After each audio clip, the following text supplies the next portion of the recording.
This is the Inspired Pilot Podcast, episode 18. Fly as much as you possibly can because it's enjoyable, and the more you fly, the safer you are.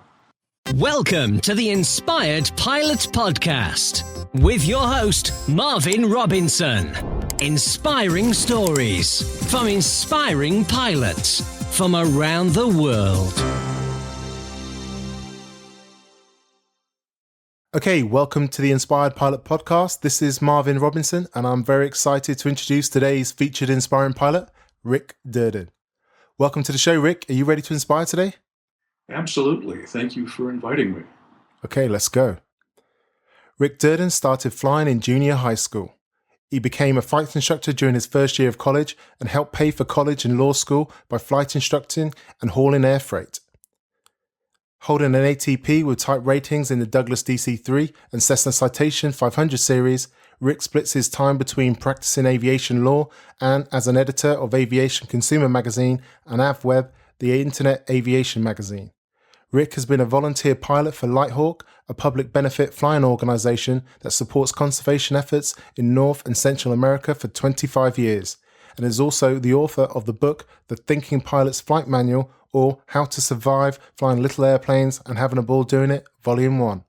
Volume 2 will be released shortly.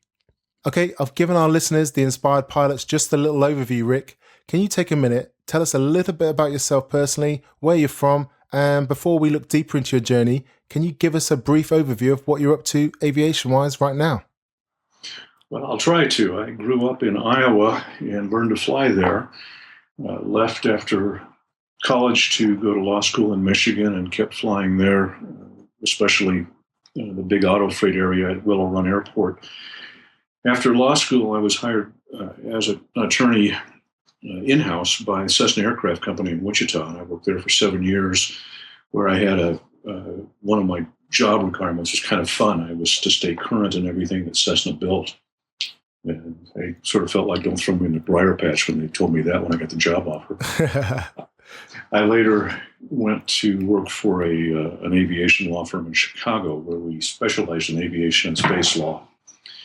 Then moved to Grand Rapids, Michigan, because I found out I didn't like big cities, and kept practicing aviation law there. About 6 years ago, I spooled my practice down, especially as the number of aviation lawsuits has dropped off really dramatically in the last 20 years. I went to half-time practicing aviation law and began writing for a couple of aviation magazines. And now I live in the mountains outside of Denver and split my time between law and writing. I'm a part owner in a Turbo 210, which I fly and for pleasure and on business. I'm supposed to have a LightHawk flight tomorrow, but I don't think the weather's going to cooperate. We'll probably have to postpone it. And I am flying other airplanes, doing reviews as called for by Aviation Consumer. And I still give flight instruction primarily in seaplanes and float planes. Ah, fantastic. Today, Rick, you are our featured inspiring pilot. And as we know that on the Inspired Pilot Podcast, we do delve into the journey of our guests. But like with all good things, every journey does have to start somewhere. So tell us that story of how you first got involved with flying and why you wanted to become a pilot. I can't remember not wanting to become a pilot.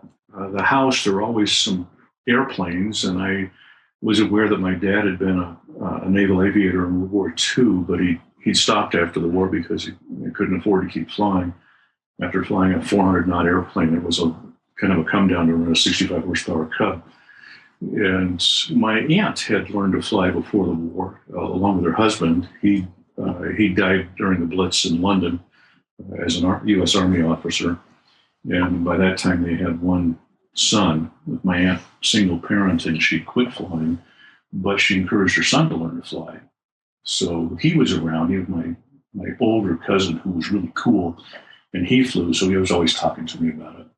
And I looked for a way to learn. In junior high school, I ran across a guy who was in an aviation explorer post. It's part of the sort of the senior members of Boy Scouts, where the local FBO in Des Moines, Iowa, Elliott Aviation, which is still there, would give us space and equipment so that we would take private pilot ground school once a week for free. And then on weekends and cooperation with the local flying club, we could get flight instruction half an hour at a time for a reduced rate. We'd go with two other guys, and you get a half-hour flying time reserved for an hour. And it sort of grew from there. I went to a little FBO, small town where I could afford it, and worked part-time and kept taking lessons. And then at that little airport, they had a crop dusting operation, and they hired me as ground crew during the summers, and it paid really well. So by the time I was 17, I took my private check ride, and I got my commercial just after I graduated from high school. So I lucked out in a lot of ways in being able to learn to fly. Wow. Well, you started off with a great pedigree in your family, dad, father, a Navy aviator. Did you know your father from back in those days? No, we talked about flying a lot. He just had stopped flying. And I think part of it was financial. He'd grown up in the Depression and was very, very concerned about security. So the cost of flying was something I don't think he was willing to do for himself. But when my brother and I learned to fly, he went flying with us afterwards and enjoyed it a great deal. And he'd been an instructor also during the war. So there were a lot of times that we'd be flying and he'd make some suggestions to me that really helped. I learned a lot from him.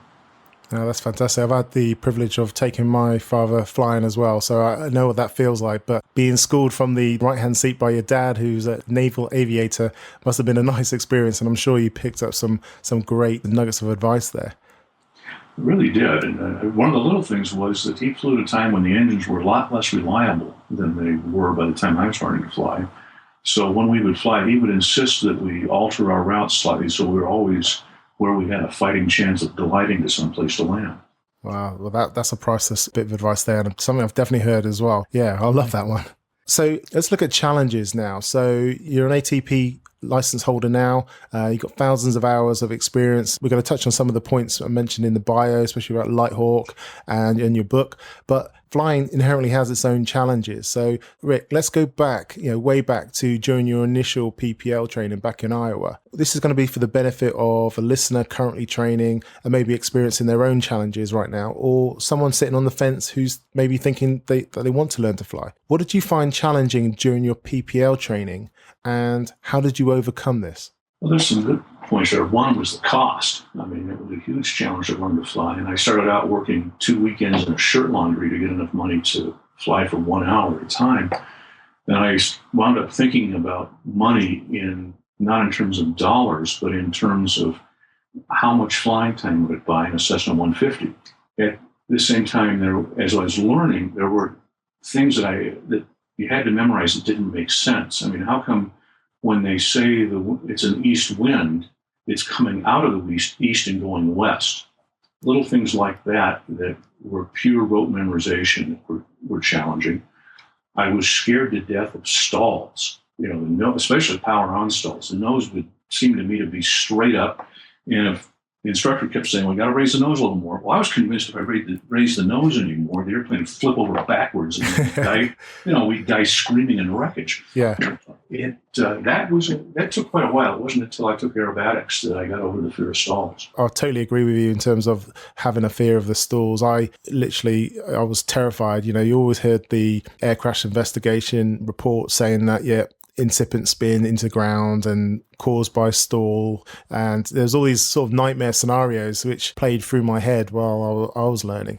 And obviously something still to be concerned about. But yeah, I've heard that a few times now, that aerobatics does help you get over that fear. So that's great. In terms of the cost, how many shirts, how many hours in the shirt laundry was 1 hour? Oh, goodness. It was 2 full weeks. Well, it was 2 full Saturdays. I would make enough money to fly for an hour of dual. And I know now, the rate of inflation and stuff, and wages haven't kept up. I was lucky at the time. It was the late 1960s where pay was still relatively good at the bottom end. Yeah. And so now I suspect it would probably be 4 or 6 Saturdays before you could afford to pay for an hour. Slightly on the same subject, I remember during my PPL training, I sort of said I was going to reward myself by buying myself a Breitling watch, because obviously every single pilot in the whole universe needs a Breitling watch.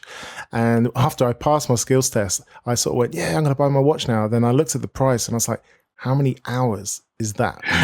And that whole idea just puffed in a puff of smoke, and I don't own a Breitling watch to this day. Well, you just hit me with that, because I wanted one so badly. Yeah. Back then, I mean, it had just come out. The Navitimer had just come out, and I wanted one badly. I thought, someday I will. And holy smoke! I looked at the price. Although 3 years ago at Oshkosh, Breitling, there was a jeweler selling them, and my wife, they were on sale, an Oshkosh special. Yeah. My wife looked at me and said, "You've wanted one of these for over 30 years. It's time." Fantastic. Did you get it? So she bought me one. Ah, fantastic. Awesome. Well deserved. Oh, that's awesome. Okay, so we mentioned a few different types. I mentioned in the bio the DC-3 and Cessna Citation 500. We'll talk about that shortly. And I think you said you own a share or own a Turbo 210. Is that correct? A 1/3 share in a Turbo 210, yes. 1/3. So how many different aircraft types have you flown, and what aircraft do you hold the closest to your heart, and why? Oh boy. I had to add that up for something for insurance a while back. It's more than 200 different types that I've flown. The ones that I hold closest, oh my goodness, there's so many. I mean, Go on, give me the top three. Well, let's say the 20 series Learjet, because it's a rocket. The 𝗤𝗍18, because it's a real mother on the ground, but wonderful in the air. Yeah. The something like the Super Cub or the Husky or the American Champion Scout, the 2-place 180 horsepower utility airplane that you can go anywhere. If it's got with Tundra tires on it, you can, or on floats or skis, or just a ball. Wow. Tell me about the @𝗤𝗍18. That's a gorgeous looking aircraft. How did you manage to get a flight in that? That was hauling freight. I actually had a friend that was doing it, and initially, back then, they could take people along with them on freight runs, and so that's where I got my first multi-engine experience. Fantastic. And there was me thinking that was like an experience from an aviation museum or something. No, you were using them for work. And they were workhorses until the Cessna Caravan really took hold and required so much less maintenance. It was less expensive to pay the big money up front for a turbine than to maintain the radial engines on the 𝗤𝗍18. And what about the Learjet? Oh, it's a ball. I flew as a co-pilot in a 20 series Lear hauling freight, and I mean, light, you'll see 10,000 feet a minute rate of climb. It's got so much power that it'll exceed redline in level flight, and it's a very honest airplane. It essentially says that you do it my way or I'll kill you. And you learn a lot in that airplane. You must fly it very precisely. It doesn't have much tolerance for error, and it's just, well, for someone like me at the time who had not flown a jet or a real high-performance airplane, it was like dying and going to heaven. I mean, on takeoff, the acceleration throws you back in the seat so hard it's just addictive. You're sitting about the height of a go-kart, so by the time you get your rotation speed, you figure you're going 1 million miles an hour. Wow. Definitely one of those fly-by-the-number type aircraft. Very much so. Yeah. And I got to stick in the DC, in trying to go through it. And the DC-3 is up there on my very top favorite airplanes. It is so incredibly easy to fly. I think that's one of the reasons, having flown that in some warbirds, that we won World War II, because we created user-friendly. We could take kids out of the furrows, and I've flown some of the British and the American aircraft from that time, and you could learn to fly it in a reasonable period of time. That if you learned the systems, the airplane wasn't going to bite you. And something like the DC-3 is tremendously forgiving in the air and on the ground. Yeah, it's definitely like a distinguished lady, isn't it? It's like an older lady, and and behaves accordingly.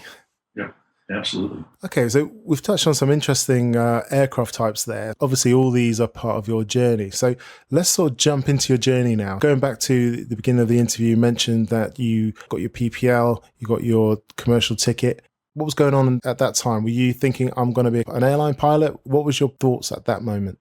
The idea of being an airline pilot just never really entered my head, because at the time, the hiring was primarily ex-military, and And if you were a civilian, if the airlines figured that if you didn't have 20/20 vision, you were stone blind.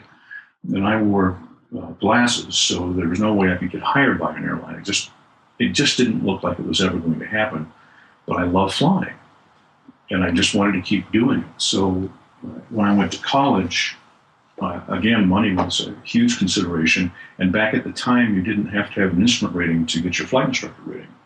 So I got my CFI as a freshman in college because it would be a way to actually make money flying airplanes, which up till that time seemed like the coolest thing in the world, that they actually would pay you to fly an airplane.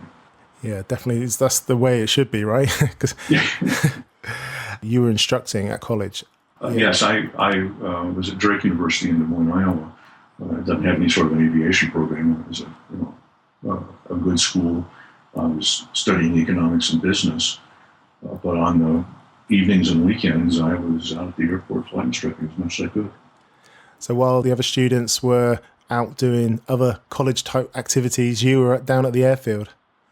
That's true. I have to admit, I had discovered that girls weren't just lumpy boys. So there were things that you'd date, you'd fly and go to school and chase women. Date, fly, go to school. That sounds like heaven. Excellent. So, okay, so you're now flight instructing, paying for college, as I mentioned, and your law school. But what happened then? Where did you move on from there?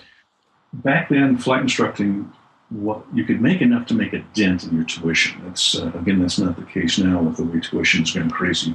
And flight instructor pay has not kept up. But I got my instrument rating and then my instrument instructor rating. And in Ann Arbor, going to the University of Michigan, there was and still is a very vibrant student-owned flying club where, the students at the university owned and we owned and ran the airplanes. The university would just sort of said, have at it. We don't want to have anything to do with you. There was a guy there that had a 𝗘𝗶𝗹𝗶𝗶𝗍 that he leased to the club. So I got my multi-engine and my multi-instructor rating in that. And then the word sort of went out around Willow Run Airport as more and more operators were getting Learjets, and they had to have co-pilots, that the instructors at the Michigan Flyers in Ann Arbor were reliable and reasonably good pilots. And so we started getting hired as co-pilots on as-needed basis in the Lears. It was also about that time I was senior in law school.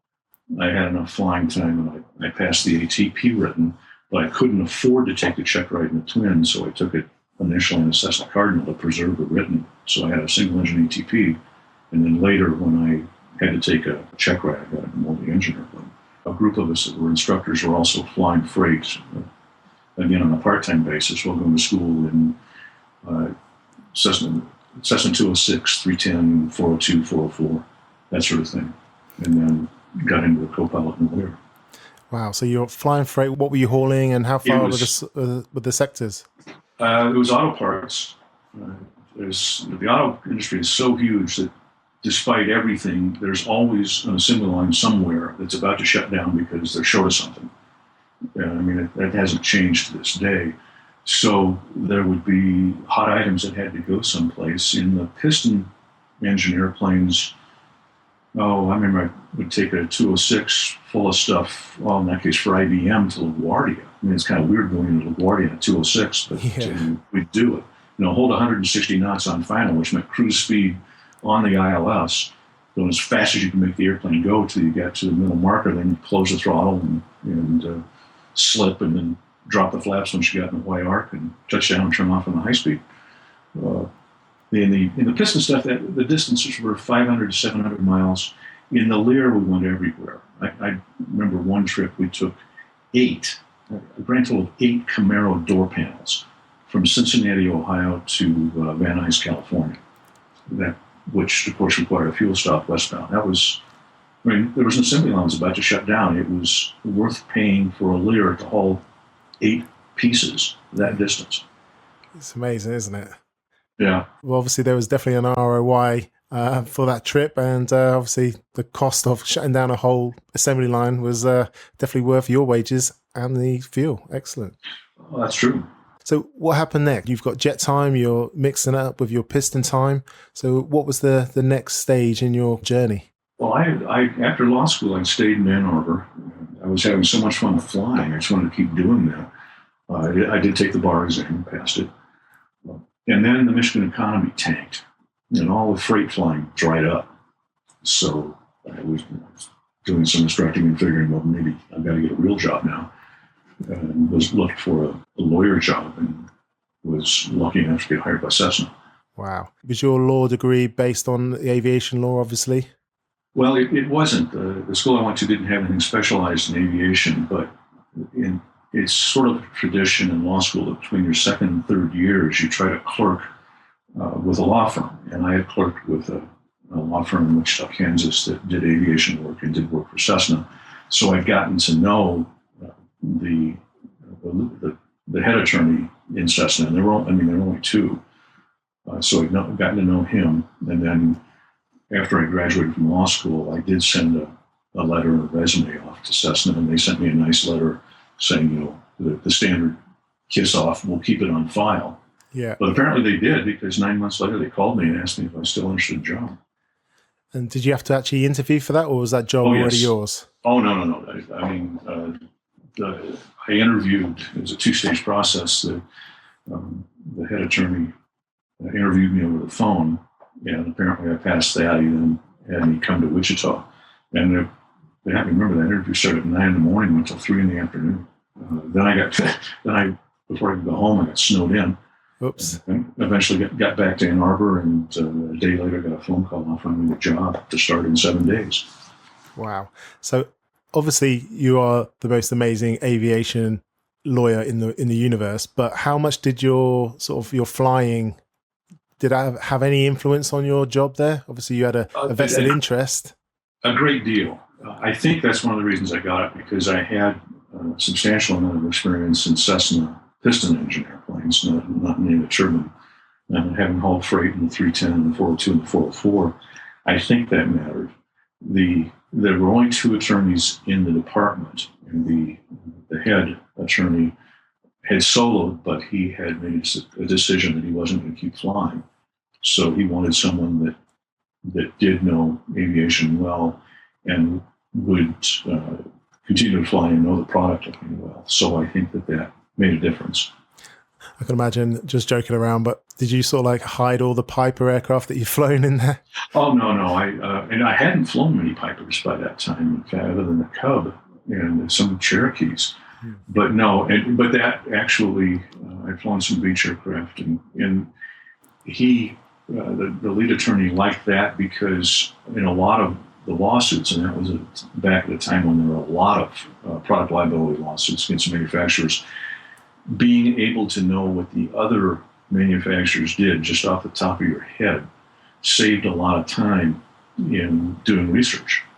Wow. So that totally makes sense there, doesn't it? It makes you a more rounded person and more rounded pilot to do your job as well. So that's great. So you mentioned earlier that you know, one of your perks of your job was that at Cessna was that you could fly and know every single product. So how did you make the most of that? Initially, and for the first several years, before things started to turn down in the mid-'80s, they simply told me about once a week or once every 2 weeks, take half a day, go to the transportation department and take one of the airplanes and go fly it. If you want to have a safety pilot, go do some instrument work, borrow somebody's helmet and go use one of the ag airplanes and go do, there's a field down here that we got permission, we can do practice spraying. It was primarily that. If I needed to travel on business, use one of the company airplanes back then when they had a lot of them. Wow. And what was the case of was there a pool that you could just choose, or, did you choose a particular aircraft, or, a bigger aircraft to go away on business and something else for messing around and having fun? Back at that time, they had what they call the transportation department, and they had pretty much one of each of the types that they manufactured there that they would use for just about, it may be for advertising shoots, it may be for familiarization flights for someone who needs one. And so if I had to travel, I would usually use, if just one or two of us would use a P210 or a Cessna 340 or something like that, which would be good for going to the other coast. You could do it in a reasonable time.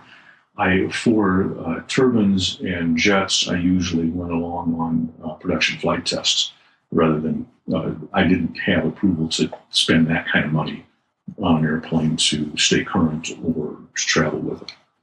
Yeah. And out of the whole of that Cessna stable, what was your sort of favorite aircraft? I like the 185, the pressurized 210. As a personal hot rod, the 340 was it. I mean, it had the same engines as a 414, but a smaller cabin. It was pressurized and it was fast. Plus, it had just delightful handling. For knocking around and going into backcountry stuff, the 185 was great. Wow, awesome. So what happens next? Now you're a lawyer at Cessna. Take us through, where do you go on from there? As an in-house counsel for the manufacturer, I was, you'd fight back against all these lawsuits, but you didn't go into court. You didn't feel like you really could fight back. And I wanted to do more. So I looked around. I knew knew a lot of law firms that were doing aviation defense work. And I applied to a couple of them and got hired by one in Chicago that was doing aviation defense work, was doing work for Cessna and some of the other manufacturers. And then just after I got there, they got one of the first space lawsuits. In 1984, the shuttle had launched 2 satellites that went awry. They didn't go into orbit correctly, and then they had to go back up and pick them up. And the law firm that I'd been hired by got hired to defend the manufacturer of the rocket motors for the satellites. Yeah. So we got into space law then, and then the same rocket motor manufacturer got sued after the first space shuttle disaster, and so we defended them in that. Wow! And I did not work on the shuttle disaster case. Anything worth talking about. I was doing primarily aviation, but I did a great deal of work on the cases involving satellites. My limited law knowledge, is it literally just like case law? In the UK, we would refer to it, I think, as case law. Is it when you have these first cases for a satellite rocket motor not working correctly? How do you defend that? Well, we were defending the manufacturer of the rockets, and you probably know your history. I mean, even after our country fought a revolution to get free of your country, we then took British law as a unit and brought it into the U.S. Yeah. So we much of what we do now is similar to what Britain does. Much of aviation law is by analogy a maritime law, and it came from Britain. Aviation insurance grew out of the maritime admiralty insurance that was developed at Lloyd's in London. Aviation law grew from that. A lot of the terms that we use in aviation insurance, such as hull insurance, comes directly from maritime, from Britain. And as we went into space, the same sort of things applied on products liability. It's the same kind of thing. We're just outside of the atmosphere. In addition, there are some treaties that apply to law in space. And frustratingly for me, when I was defending the rocket manufacturer, the court we were in chose not to apply a treaty that did apply. There are treaties that the United States have signed saying that there's no private recovery for a tort loss, a product liability matter in space. Yeah. And so, of course, we raised that with the court, which in this case was in California. And the judge says, well, no, the problem happened on the ground. Okay. And so refused to apply the treaty. And our reaction is to scratch our head and say, But that's what the judge ruled. And so we wound up with a case. So there were 2 cases. One of them did get dismissed before going to trial, and the other went to trial, and the rocket motor manufacturer prevailed. Okay, well, that was a good result then. Well, I certainly thought so. Yeah, from your point of view anyway. I wasn't exactly objective at that point. Yeah, I'm assuming from a legal point of view, practicing aviation law, having a space case on your CV must be quite good. Well, it does, and not a whole lot of people have that, and it was really fascinating because you going and meeting the engineers who designed the rockets and getting to watch some of the testing that they do on the rockets was just incredibly exciting. Yeah, especially from your pilot and aviation enthusiast point of view, you must have been in your element. Well, yeah, and then, boy, all that power. Yeah. Man, can I strap this on? Yeah, can I have 2 of those, please? Yeah, the only problem is it don't last that long. Yeah, exactly. Oh, wow. That's interesting. So you've left Cessna, you've moved. What was the evolution from there? I was there for about 7 years, and at the time I bought my first airplane, which was a Cessna Cardinal. It's one of my favorite airplanes ever built, and nice, big cabin, efficient. And then our daughter was born, and the idea, I was commuting to get to work downtown in the Loop from the suburbs, where I'd leave in the morning before my daughter was awake, and I'd get home after she was asleep, and that didn't work for me. So there's a law firm in Grand Rapids, Michigan that was doing some aviation work, and my clients said, if you want to move across the lake, we'll help you pack. Great. So moved to a smaller city that was sort of more user-friendly, and was there for 14 years, and then before moving to Colorado. And during that period, what were you doing aviation-wise? Were you just using the Cardinal for commuting, or? I used the Cardinal for personal and business travel when I was in Chicago, and then for a while I was in Grand Rapids. But in Grand Rapids, I needed to go across Lake Michigan pretty frequently, and I got to the point I had the heebie-jeebies over the lake with just one engine. Yeah. And so sold it, and then a buddy and I went together and bought a Piper Aztec, and so used that for travel and pleasure until the price of fuel started going nuts and the value of twins started to drop, and so we sold it. Give us your insight on the Piper Aztec. I've heard some good things about the aircraft. It's a wonderful flying airplane. It's got a nice big cabin. It carries a good load. With the nose baggage, you're very flexible in the way you load it. If you're tired and you're flying an ILS, you may fall asleep because it's so easy. It just comes down to ILS like it's on rails. When you're next to a Baron or a 310, you wish it were faster, because it's essentially the same power, but about 20 knots slower. But that's what you pay for the big cabin. Yeah. It's got some foibles, and your mechanic's got to know it. I mean, there's some really stupid things. It takes 8 hours of labor to remove and reinstall the engine cowlings. If you want to check the hydraulic fluid level, you got to put it up on jacks and retract the landing gear. Ah, so expensive. So yeah. And so it's, but as a twin goes, it's a nice, honest flying airplane. I always liked it. Well, like any airplane you're ever in, you always wish it were faster. Yeah. It was a good machine. As you said, the price of the twins sort of plummeted. What sort of drove that? Was that just the fuel cost driving that?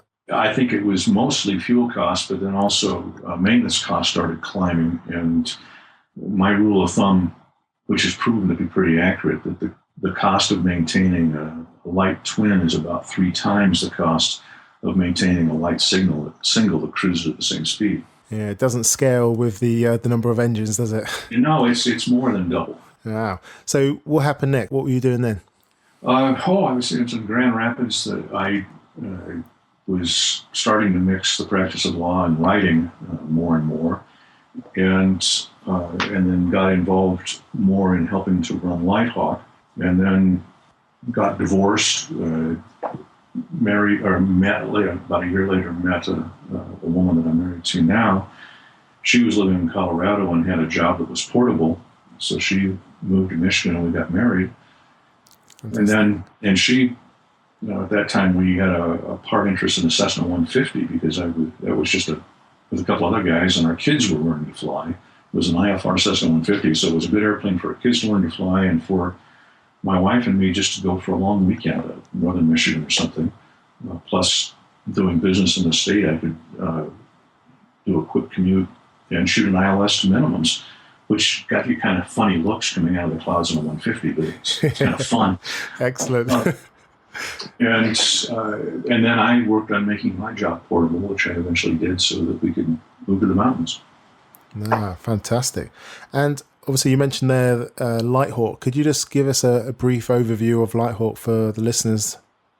Sure. So LightHawk started about 35 years ago as a professional pilot in the Pacific Northwest was seeing, what pilots see, that some of the really good things that in the use of our land and water and some of the really bad things.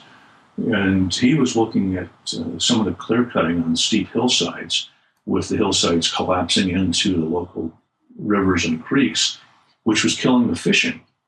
and killing the fishing business on the Oregon and Washington coast. So he started taking politicians and journalists and scientists up in little airplanes and saying, see, look at that. See, we're doing, this is wrong. And as activists that were doing work on environmental issues, discovered that this guy was making free airplane rides available. They started saying, hey, we've got this issue over here on clear cutting, or we've got one here on cutting roads into wilderness areas where it's doing more damage than good. So he formed an organization called LightHawk, and where he got that name, no one knows right now.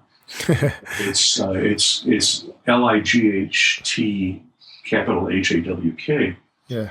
But it formed as a nonprofit, and it grew with volunteer pilots getting involved using the aircraft to fly people on both sides of environmental and conservation issues to let the earth speak for itself. You fly over an area, for example, where I had one flight one time in the Chicago area, got a call from some local activists saying, hey, this politician has got a gig where he's getting paid a lot of money to run a recycling facility. And we see all these trucks go into a farm that he owns, but there's fences and trees around it. We can't see what they're doing. We don't think there's a recycling facility in there. Yeah. We jumped in the Aztec, took off, flew over it, and watched the trucks dump their loads on the ground with tractors falling behind it with plows and plowing it under. The photographs and the films of that were very effective in the local media and showing that this was a scam. Wow, that's quite dramatic, that, isn't it? And it was. And on one, I did some flying over the Mark Twain National Forest in southern Missouri. In our national forests, under our laws, we have what they call shared use. So there may be, well, in many cases, there are mines in the national forests, and this is the case in the Mark Twain, where there's lead mines. Well, in that area, there's also a high degree of lead poisoning among children, because in the process of mining, you stir up the groundwater, and the groundwater in that area is like going through a big sponge, so the wells are contaminated. Yeah. Well, we're doing flying over that with people saying that you shouldn't have mines in the national forest, and people saying, no, it's all right, we're doing it very carefully, and so forth. Well, I made a few flights for LightHawk there, and we got a lot of pictures, and I was invited back to the area to give a talk in front of a watershed conference. And this is people in the area that are, just have interests or are interested in the national forest. And after the talk, a person came up to me and identified himself as being with the State Department of Natural Resources, and he asked me about a picture I'd shown of some 55-gallon drums on top of a hill, and there was no vegetation on the hill.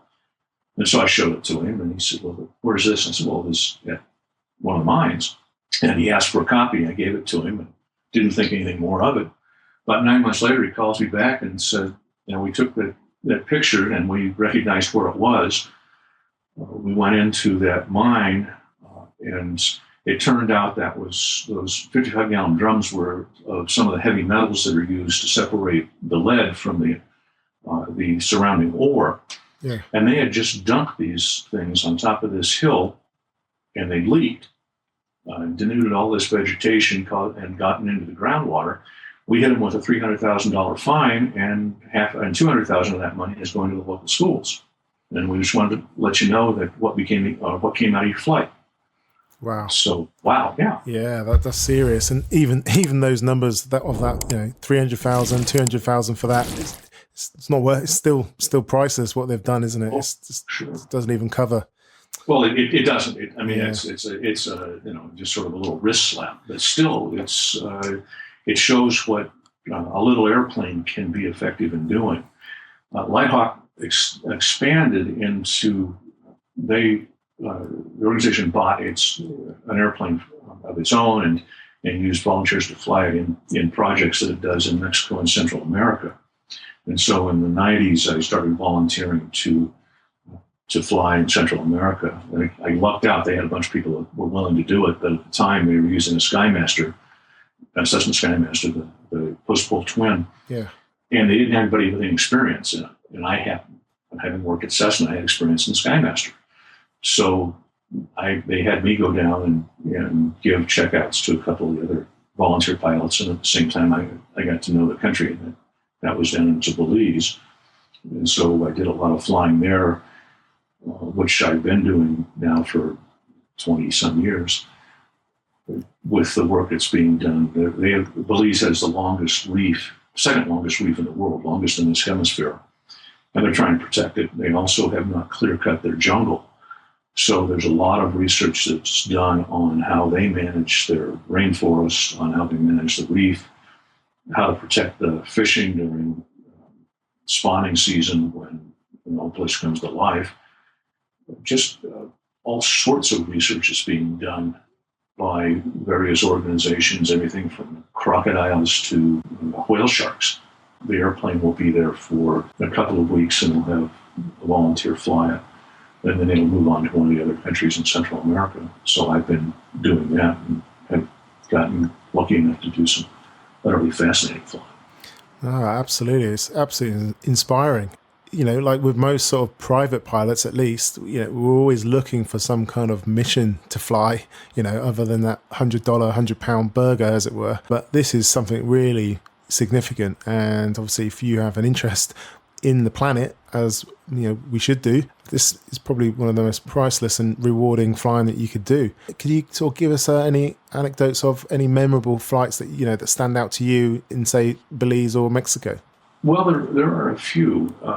Just one of the first year when I was in the Skymaster, the photographers want to be able to shoot without window glass in the area, and I had a couple on board, the husband and wife that were National Geographic photographers, and she's in the right front seat and has opened the window and is sticking her camera and her head out of the window to take pictures. I've got the front engine at idle, trying to keep the prop blast to a minimum, and carrying about 75% on the rear engine as we do this for a half an hour. And we land, she gets out of the airplane and just completely windblown and asks for a mirror, looks at herself, and her hair is just incredible. And she says, "Wow, I'm a Rasta girl now." and after the Skymaster proved to be too expensive to maintain, they got a Cessna 206. Yeah. In that airplane, you've got that big double cargo door on the back on the right side. So you take that off and you arrange to put a harness in the right rear seat so you can put a photographer there and he or she can hang out the door. And those flights are just or something else. I mean, the first time you fly it without the cargo door, you're thinking, hey, how's it going to behave? And it turns out to be no big deal. And then flights, well, I did one, I guess it's been 3 years ago now. Belize tries to count the number of manatee on a regular basis so they can do trend monitoring to see how the health of the species is. So I flew the entire coastline and all the islands over the course of, I think it was 2 or 3 days, with scientists in the airplane doing the count and a professional photographer in that right rear seat taking pictures. Yeah. So you'd be flying along with, reduced power because you're trying to burn as little fuel as possible, because if you think fuel is expensive here, go to Central America. I can imagine, yeah. So you're carrying 50% power. You've got about 5 or 6 degrees of flaps down to try to get a level deck angle. And then and because you're trying to keep the data as accurate as possible, you were flying at 600 feet on the route, and your speed is, I think it was 90 knots indicated, plus or minus 5, because they want to be able, every time they do this, they want it done the same way. Yeah, consistency. Absolutely. And when you deal with scientists, you understand how absolutely rabid they are about accurate data. So you're flying along and someone would say, 2 on the right, and you roll the thing into a steep right turn. Well, they take down the GPS position, and the photographer would get a shot and make a 360 and see if they want it another time around or not, and then level and head for the next along the route and look for the next manatee. Plus, there in Belize, you have some interesting runways. For example, the Belize International, the big international airport, is at Belize City, but the the little local airport is called Municipal Airport. And the runway is only 1,700 feet long and is surrounded on three sides by water. So you below the landing, you get wet. Yes. And now Belize City is actually below sea level, and Belize Municipal is right at sea level. And the effects of, as the Atlantic Ocean has been rising with global warming, one of the problems we've had is that now, from time to time at high tide, Belize City Municipal is underwater. Wow. So that is another factor you stick in on planning your flight. Is the runway going to be above the water? Wow. I'm sure obviously they have to deal with that every day, but it's definitely something that you need to take into consideration. Yes. And there's good, wonderful challenges. Placencia in the middle point of Belize has a runway that's got water on each side. And before they repaved it and raised it to get it a little higher out of the water, it was only, I'd say, 6 feet wider than the landing gear on a Cessna 206. So hitting the runway was a challenge. And it's one of those challenges you really get into. It's a lot of fun. Wow. And, what is your role within LightHawk? You are obviously a pilot, but do you have a management role? I used to. I've been on the board of directors. I was the executive director for about 2 years when we needed one. But now I'm purely a volunteer pilot. I left the board to go to the board of the Air Care Alliance, which is the umbrella organization over all public benefit flying organizations. And in sort of a segue, conservation public benefit flying is a tiny subset of all public benefit flying. For people that want to get into it, there's incredible things you can do. The majority of it is medical transport, where you, for no charge, you transport someone for medical treatment who otherwise might not get it, doesn't have the money to, say, go to the Mayo Clinic in Rochester, Minnesota, or to get specialized cancer treatment, or a small child for treatment at a specialized children's hospital. There's search and rescue flying in the United States through the Civil Air Patrol. I do not know if there's a similar organization in Canada or the UK or Australia, but there are public benefit flying organizations that are constantly looking for volunteer pilots. I think there's definitely not a Civil Air Patrol in the UK, and I do find that quite fascinating about what the public benefit flying that you have in the US, because like you said, there's lots of different organizations, and if you have a particular interest in conservation, then you could go to LightHawk. And like you said, Civil Air Patrol, security, other search and rescue. And then you mentioned about helping ill children, etc. There's lots of choice and lots of options there. If you do want to help with your flying, it's a great opportunity. And you afterwards, you feel a whole lot better than just after that $100 or £100 hamburger. Yeah. You've done something for someone else. You've done that one little thing to help people think more highly of general aviation, which when you have silly people, flying an autogyro onto the Capitol lawn, it's taking black eyes all the time. And here's a way to sort of fight back and show the rest of the world that these little airplanes are very valuable, not just rich guys running around. In the UK, we have a charitable event called the Project Propeller, and it's basically where the Second World War aircrew that are alive, and obviously due to their age, the numbers are dwindling. But every year there is one of the RAF bases, all the World War II aircrew get together, and it's basically volunteer pilots which from around the country in the UK, which basically collect or get matched with a particular aircrew member. These could be obviously pilots, gunners, navigators, wireless operators, and basically transport them for free, obviously on their own time and money, to take these veterans to this event, which is that's what I've been involved with this year in May. Well, that just sounds great. There are some similar organizations here in the U.S., and I can't say enough about them. That sounds like a great idea. Yeah. So obviously, LightHawk, I understand there's some congratulations in order with you being awarded the 2015 Endeavour Award. Can you tell us a little bit about that? Well, thank you. There's the Endeavour Awards were organized 2 years ago to recognize public benefit flying and volunteer pilots. The organization. They're set up by Angel Flight West, which is one of the medical transport organizations. And they have a gala dinner at the end of May at the Science Center in Los Angeles, where they recognize 3 volunteer pilots. There's also John Billings and Steve Perello are the other 2 that will be receiving the award this year. It's also to the organizations for which they volunteer, in their case with medical transport, and in my case for LightHawk. Each organization will receive $15,000, which I think is wonderful to support public benefit flying. Wow, that is a great, that contribution is awesome. And also it's about recognition as well. And obviously the money's great, but it's really sort of showing, highlighting not only yourself, but also the organizations, which hopefully will sort of inspire more people to take part and obviously make a difference. You received the award this year, obviously for good reasons, so well deserved. Well, thank you. And I think the important thing, though, is really to point out it's a gala that is high profile in Los Angeles, and they've got movie stars that are there. I understand, and I get a free dinner out of the thing, and probably just going to let my jaw drag along the ground with the famous people. But it does cast a very bright spotlight on general aviation and public benefit flying, which I think is so important. Well, I hope you enjoy the gala dinner, and looking at the website, it looks like you'll be hanging out with some astronauts as well, so you could talk some space law with them.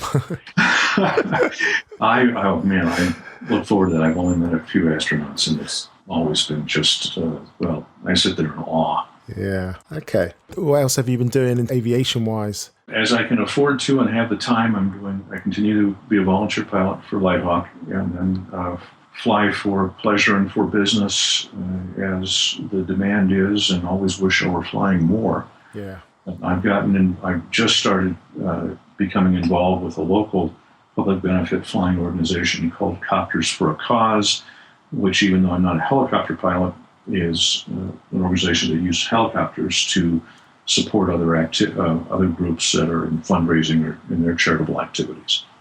Wow, another good cause there. You're definitely immersing yourself in this public benefits and using that flying for good. Well, Marva, as I said earlier, I'm just a weary soldier in the war on boredom.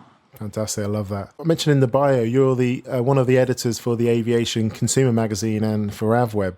These two are massive sort of Goliaths in the aviation media space. How did you first get involved with these guys? Oh my!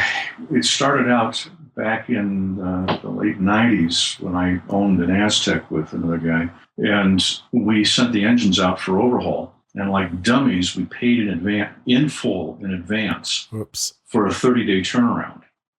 We got the engines back 6 months later, and they were junk. I mean, they literally, when the logbook said that they'd been run 2 hours in a test stand, except that they didn't even have an ignition harness on them. No wiring, no magnetos. They couldn't have been run. That's scary, isn't it? We had a mechanic yank a cylinder off of each one, and you could see the step on the inside of the cylinder. They were junk. We got the FAA involved, and I found out that the FAA had a criminal division.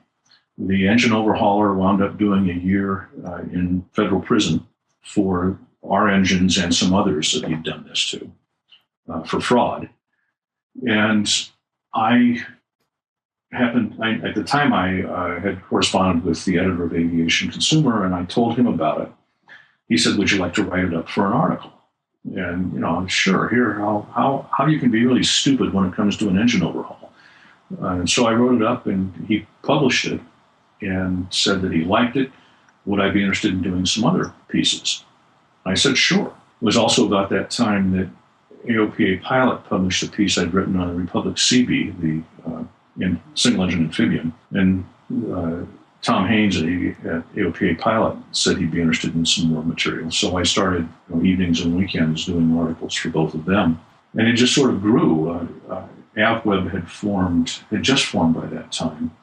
And about a year later, they asked me to be one of the columnists on AVweb, and I did that for many years. Yeah. So it just sort of grew, and then it worked into, about 5 years ago, I became the editor of IFR Refresher magazine.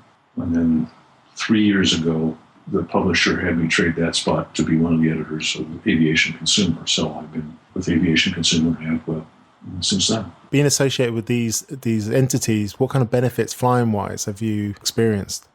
Well, I guess maybe in turn for very low pay, occasionally you get to fly some very cool airplanes. That's what I was hoping you were going to say. So yes, that's one of the reasons I've had a chance to fly a lot of different types. I've done reviews for Aviation Consumer on, everything from the American Champion Scout up through some of the very light jets. Great place to sort of further your aviation journey, as it were. I feel very, very lucky, and I love airplanes, and I just feel lucky to have been able to do these things. Okay, right. So I mentioned in the bio as well that you are the author of the Thinking Pilot's Flight Manual, or How to Survive Flying Little Airplanes and Having a Ball Doing It, Volume 1. I love this title, and it's on my want list for this month, so it'll be purchased at the end of the month with the rest of my books. So tell us about this book and how it came about.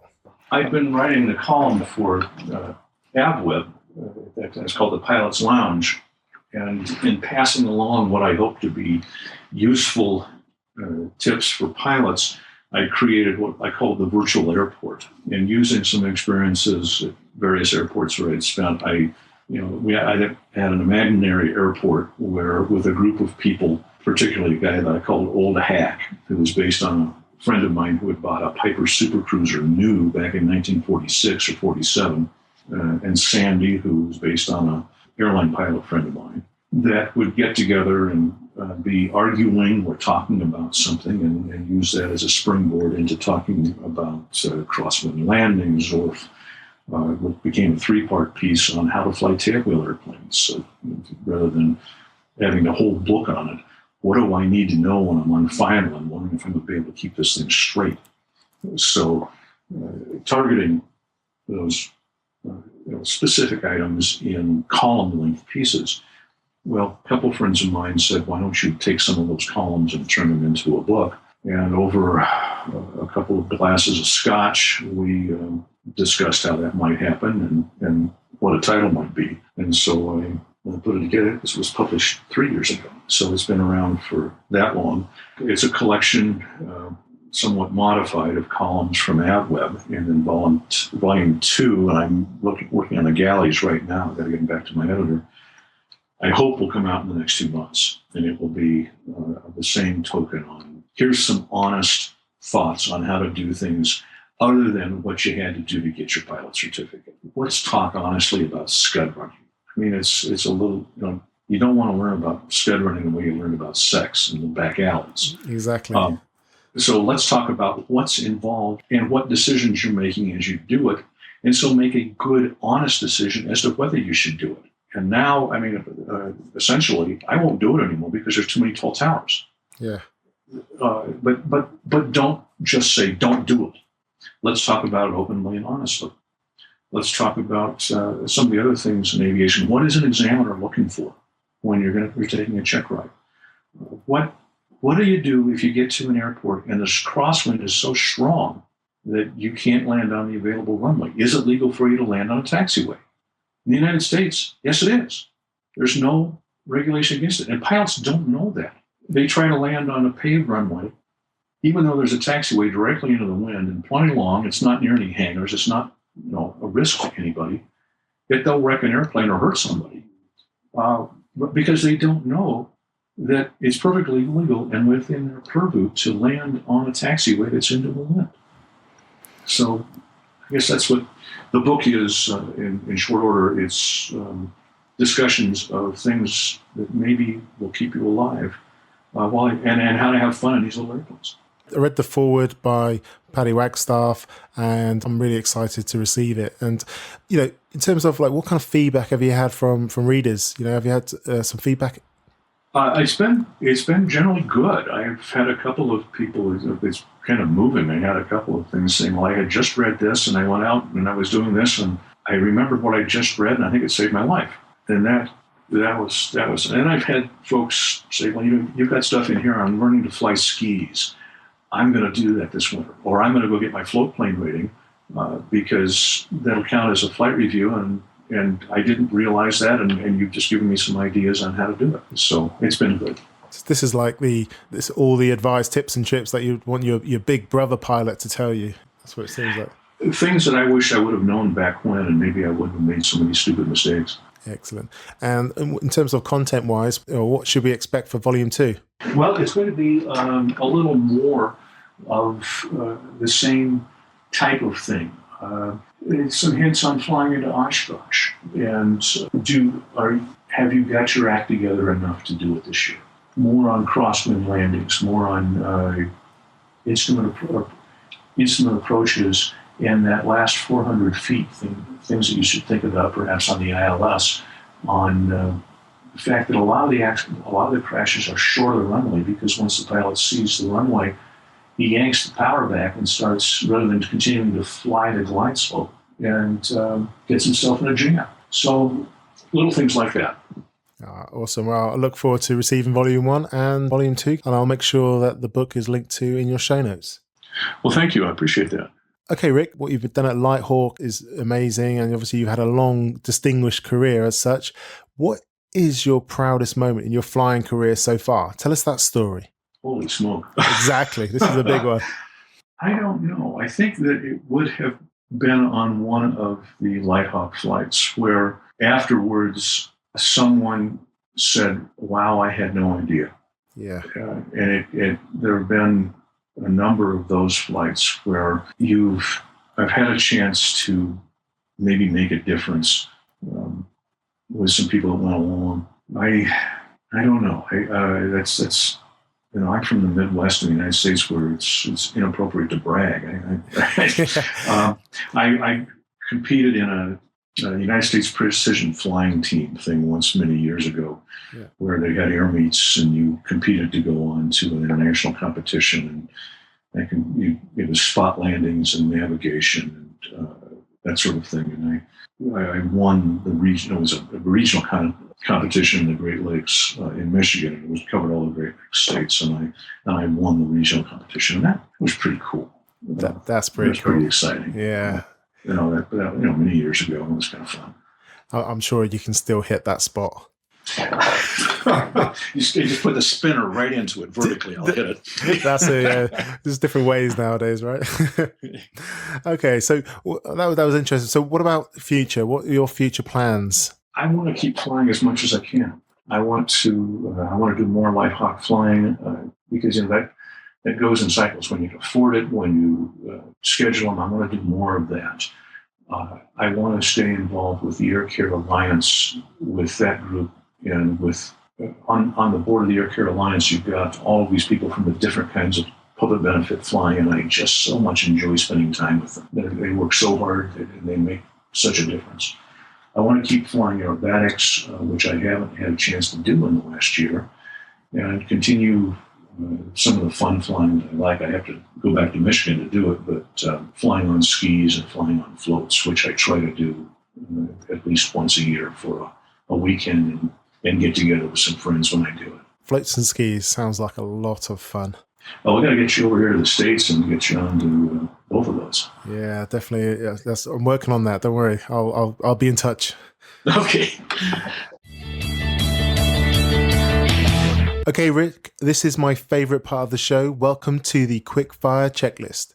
This is where I ask you a series of questions and you come back to us, the inspired pilots, with amazing and inspiring answers. How does that sound? Are you ready?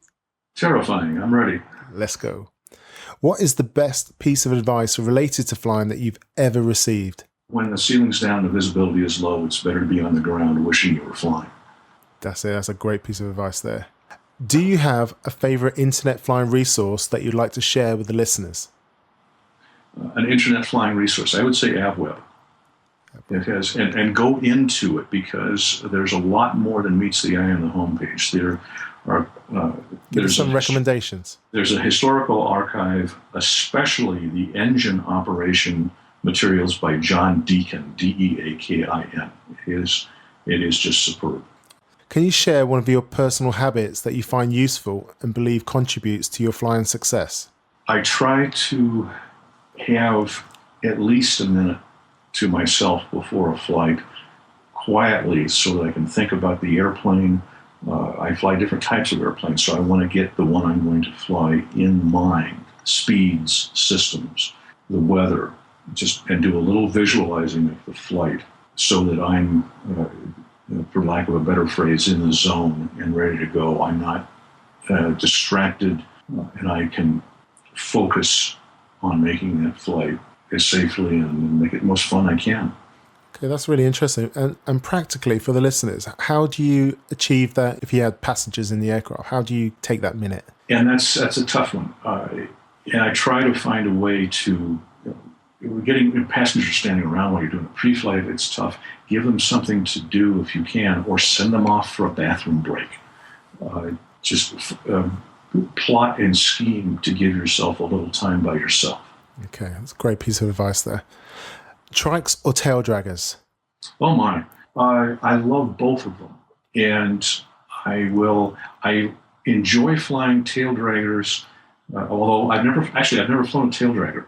I've flown tailwheel airplanes. I've never flown one with a skid. I want to someday. I want to fly a real tail dragger someday. A real tail dragger, that's a good one. And but I like both of them. But the other thing that I do with Aviation Consumer is every month that I look at 100 accidents of a type of airplane. In tailwheel airplanes, about 60% of the accidents are loss of control on the runway. On nose wheel, it's 20 to 25%. So I love flying tailwheel airplanes, but I go into them very, very alert, because the risk factor of a loss control accident is much higher than it is in a nose wheel airplane. If I'm shooting an instrument approach to minimums at night in blowing snow or rain with a crosswind, I want a nose wheel airplane, because there's a fighting chance I'll be able to stay on the runway. I won't have to be scared to death. But I guess that's my split. Yeah, and those numbers don't lie, do they? Unfortunately, no, but I tell you, I love tailwheel airplanes. Yeah, exactly. Okay, can you recommend one aviation-related book? The finest ever written, in my opinion, is Fate is the Hunter by Ernest Gann, Gann. That's a popular book, so why do you like that book? It is extraordinarily well written. It is autobiographical and, with only a couple of minor errors, very accurate. And it keeps you on the edge of your seat. Excellent. Okay, well, we'll link to Fate is the Hunter alongside your own book on the show notes. What is your favorite non-essential but essential to you technology gadget in your cockpit? I would say my iPad now. Yeah. And what apps do you currently use? ForeFlight is the one that I'm using currently. Yeah, I think ForeFlight's definitely a popular choice with the US market. Okay, here's my favorite question now. If you had a time machine and could go back in time and meet your younger self, just as you were about to start your flying journey, knowing what you know now, Rick, what advice would you give yourself? Give yourself time on the pre-flight and before taxiing out, because the times I've had something go wrong were when I was in a hurry. Excellent. That's a nice safety first advice there. Okay, Rick, listening to your journey and the stories you've shared have been very inspiring to me personally, and I'm looking forward to Volume 2 of the book and Volume 1, and I'm sure the listeners will too. Can you give the audience of Inspired Pilots one last piece of guidance, share how people can get in contact with you, and then we'll sign off? Okay, I don't know if I have any brilliant words of guidance other than fly as much as you possibly can, because it's enjoyable, and the more you fly, the safer you are. To contact me, email is rick.durden, Durden, @hotmail.com. Fantastic. Okay, Rick, thanks for joining us on the show. Thanks for your time. You've been very generous. On behalf of the Inspired Pilots, I'd like to say thank you and speak to you again. Thank you very much. It's been an honor to be invited and to be on here. Thank you so much for joining me today for episode 18 of the Inspired Pilot podcast. It was great talking to Rick today. I really enjoyed our chat. And for someone who didn't go via the airline route, he definitely has a fantastic story with lots of really interesting and inspiring flying experience, and really humble with it, which is really cool.